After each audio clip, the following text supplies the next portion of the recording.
Вот так трясло меня все. Мне было очень обидно. Значит, мой сын или еще чьей-то матери сын, кабардинки, бежевый сын, там абазинки, черкешенки, там адыгейки, даже взять этих казаков, что они мало сделали нам, помогли нам, сколько их в Гудаутах было.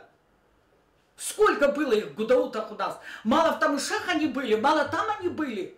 Каждый человек сделал свою роль. И каждый человек, сын говорил мой, что каждая нация имеет свое какой-то кусочек земли, откуда и она начинается. И никто не имеет права малые нации обижать. Как армянин может быть жестоким, когда в армянском батальоне Баграмяна и абхазцы были. У меня книга есть. И кабардинцы были, и русский был там.